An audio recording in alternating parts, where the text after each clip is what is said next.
ময়মনসিংহের মুক্তাগাছায় হঠাৎ করেই রণক্ষেত্রে পরিণত হল পুরো এলাকা। ইটপাটকেল, দেশীয় অস্ত্র, পুলিশের ফাঁকা গুলি আর টিয়ার সেলের শব্দে আতঙ্কিত হয়ে পড়ে সাধারণ মানুষ।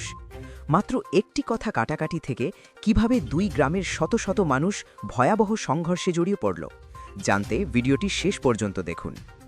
ঘটনাটি ঘটেছে ময়মনসিংহের মুক্তাগাছা উপজেলার আটানি বাজার এলাকায়। পুলিশ ও স্থানীয় সূত্রে জানা যায়, ট্রাফিক জ্যামকে কেন্দ্র করে ব্যাটারি চালিত অটোরিকশা ও একটি মিনি পিকআপ চালকের মধ্যে তর্ক বিতর্ক শুরু হয়। মুহূর্তেই তা ধস্তাধস্তিতে রূপ নেয়।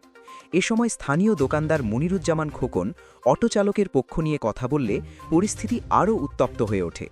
পরে সন্ধ্যায় কিছু যুবক তার দোকানে হামলা চালিয়ে ভাঙচুর করে এবং তাকে মারধর করার অভিযোগ ওঠে।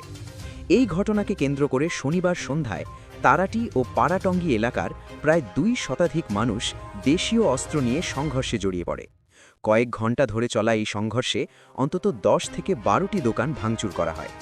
পরিস্থিতি নিয়ন্ত্রণে আনতে ঘটনাস্থলে ছুটে আসে পুলিশ, কিন্তু উভয় পক্ষের ইটপাটকেল নিক্ষেপে 5 পুলিশ সদস্যসহ অন্তত 10 জন আহত হন। পরিস্থিতি নিয়ন্ত্রণের বাইরে চলে গেলে DB police, armed police battalion এবং র্যাপিড অ্যাকশন ব্যাটালিয়ন বা র্যাব 14 সদস্যরা সাঁজোয়া যান নিয়ে অভিযান চালায়। আইন শৃঙ্খলা বাহিনী সাউন্ড গ্রেনেড, টিয়ার সেল এবং ফাঁকা গুলি ছুড়ে উভয় পক্ষকে ছত্রভঙ্গ করে। প্রায় 3 ঘণ্টা পর রাত 10টার দিকে পরিস্থিতি নিয়ন্ত্রণে আসে বলে জানান অতিরিক্ত জেলা পুলিশ সুপার আবদুল্লাহ আল মামুন। স্থানীয়দের দাবি, সামান্য একটি তর্ক থেকেই বড় ধরনের সহিংসতায় রূপ নেয় পুরো ঘটনা। বর্তমানে এলাকায় অতিরিক্ত পুলিশ মোতায়েন রয়েছে এবং পরিস্থিতি স্বাভাবিক রাখতে নজরদারি জোরদার করা হয়েছে। আপনার কি মনে হয়, ছোট একটি ঘটনা কিভাবে এত বড় সংঘর্ষে পরিণত হলো? মন্তব্য করে আপনার মতামত জানান।